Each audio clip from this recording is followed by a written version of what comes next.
Chapter 18. The Deadly Quarrel. Colonel Grangerford was a gentleman, a complete gentleman. He and his family were members of the upper class of the South. In our town, the widow Douglas was thought to be a member of the upper class, while Pap was from the very lowest class. But the Grangerfords were members of a much higher class than the widow. Colonel Grangerford was very tall and very thin, kept himself neat and clean. He dressed in a clean white shirt and wore a complete suit with a jacket every day of his life. His suit was made of white material. The white was so bright and clean that my eyes hurt just to look at it. He never spoke in a loud voice, and he was the kindest man that I have ever met. He never had to remind his family about good manners. Everyone was always good-mannered when he was near.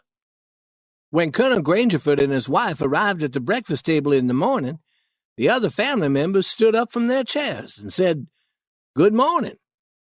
Bob was the oldest son and Tom next, tall, beautiful men with very broad shoulders, black hair, and black eyes.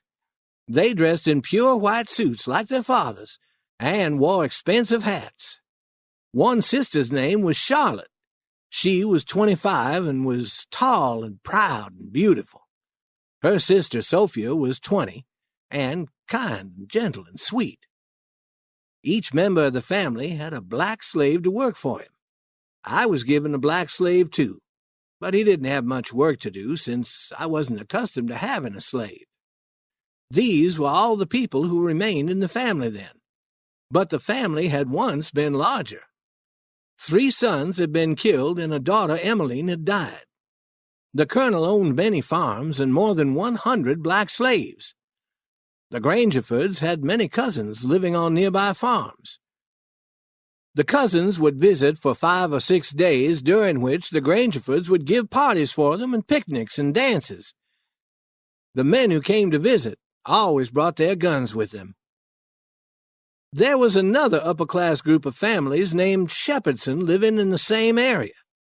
The Shepherdsons were as rich and as grand as the Grangerfords, and their houses were equally splendid. One day, as Buck and I were hunting with our guns, we heard the sounds of a horse approaching. "Quick, hide," whispered Buck. We hid behind some bushes and watched a handsome young man ride by on his horse. He was carrying a gun. I recognized Harney Shepherdson. I heard Buck's gun shoot, and Harney's hat fell to the ground. Harney aimed his gun straight at the place where we were hiding, but we were already running back to the Grangerford house. Colonel Grangerford looked happy when we told him the story, although he said that he did not like for Buck to shoot from behind a bush. "You should have stepped out into the road when you shot at him." As soon as I was alone with Buck, I asked him, "Did you want to shoot Harney?" "I certainly did." "Has Harney ever attempted to harm you?" "No, he's never hurt me." "Then why do you want to kill him?" "Because of the feud." "What's a feud?" "I'll tell you what the word feud means. A man has a quarrel with another man and kills him. The dead man's brother then kills the murderer. Then the other brothers in both families have been killed. That's what's called a feud." "When did your family's feud with the Shepherdsons begin?" "More than 30 years ago. There was trouble about something, and the problem was taken to a court of law. One man wasn't happy with how the problem was settled, and he shot and killed the other man." "What was the trouble about, Buck?" "I have no idea." "Well, which family began the shooting?" "That was so long ago that I don't know." "Have any men been killed this year, Buck?" "Yes, we killed one, and the Shepherdsons killed one. About 3 months ago, my 14-year-old cousin Bud was riding his horse on the other side of the river. He didn't have his gun with him. Old Baldy Shepherdson met him and chased him for 5 miles before he shot him dead.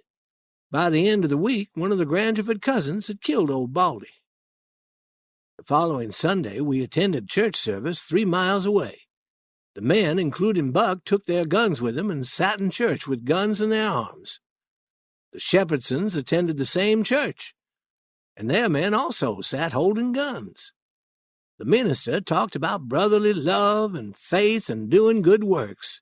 I thought that this was one of the worst Sundays that I had ever lived through, but the Granger-fords enjoyed what the minister had to say and talked about brotherly love all the way home. After we had eaten Sunday dinner, the men sat sleeping in their chairs, while Buck and his dog lay stretched out in the sun, asleep. I always considered Sunday the dullest day of the week. I decided to go to my room to sleep, when Miss Sophia motioned for me to come into her room. She closed the door softly and asked me if I could do something for her and not tell anyone. I said that I would. She then told me that she had left her Bible in church that morning and wanted me to get it for her. I walked to the church without being seen and soon found Sophia's Bible. I knew that something was wrong because it wasn't normal for a girl to be so eager to have her Bible. I shook the book and a piece of paper fell out. On the paper were written the words, 2:30. Nothing else.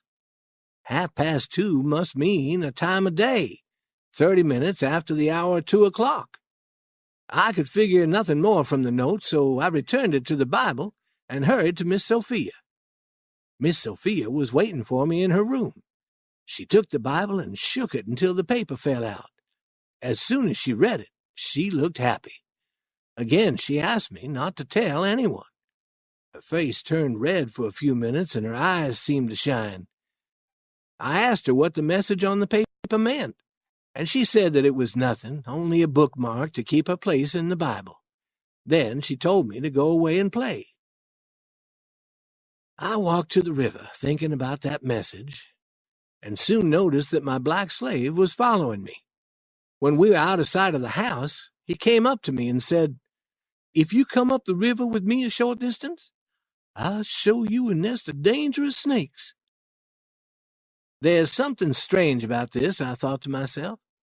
He told me about that nest of dangerous snakes yesterday, too. He should know that I don't have a love for dangerous snakes, and I don't go hunting for them. I wondered about his real purpose and said, "Show me the way." I followed him for half a mile along the river. Then we walked over another half a mile of land that was partly covered by water. We came to a small, flat piece of land that was dry and covered with trees and bushes. He said, "Walk in there a few steps. That's where the snakes are. I've seen 'em before, and I don't want to see 'em again." Then he left. I pushed aside some of the bushes and saw an open area that looked almost like a room in a house. A man was lying there asleep. It was my old friend Jim. I awakened him and expected him to be very surprised to see me. He was very happy, but not surprised. He said that he knew all about what I'd been doing. The Granger-ford slaves had found him and showed him this place to hide. They brought him food every day and told him what I was doing. "You should have sent for me sooner. I thought that you had drowned.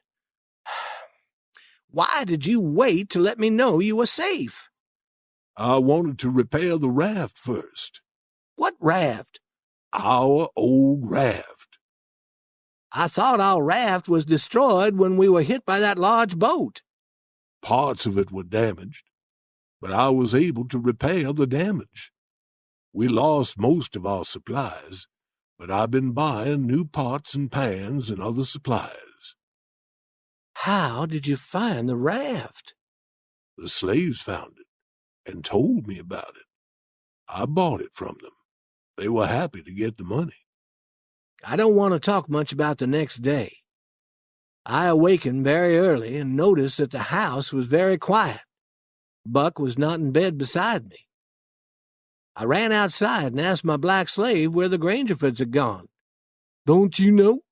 "No, I don't know anything." "Miss Sophia ran off in the night to get married to Harney Shepherdson. When the family learned about it a short while ago, they all rode off in their horses carrying guns, saying that they'll shoot Harney Shepherdson before he can cross the river with Miss Sophia."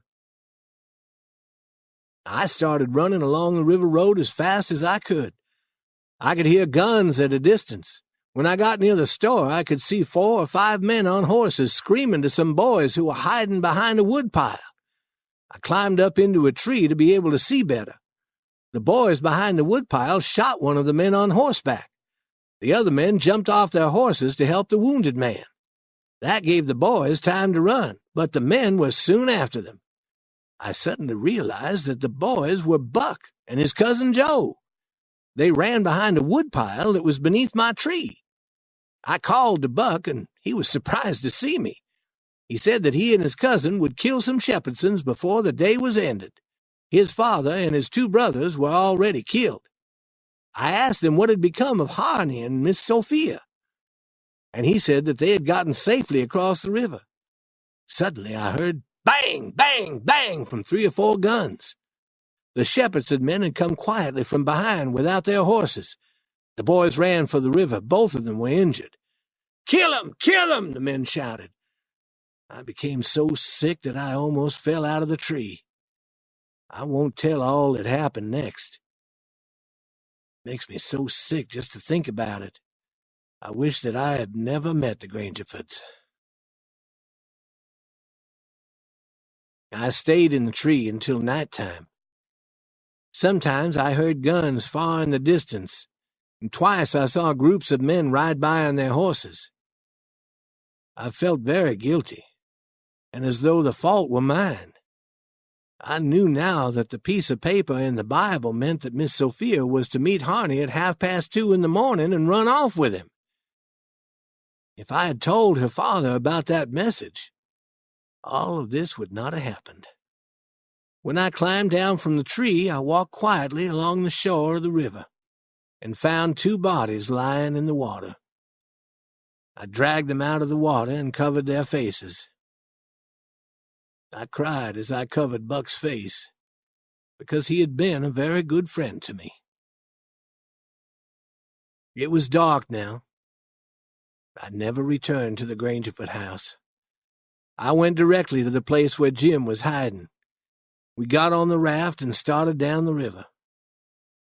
I didn't feel comfortable until we were 2 miles below there and out in the middle of the Mississippi. I was very glad to get away from the feud, and Jim was glad to get out of hiding. We said that there was no home as wonderful as a raft. Other places seem so tight and breathing is difficult. You feel very free and easy and comfortable on a raft.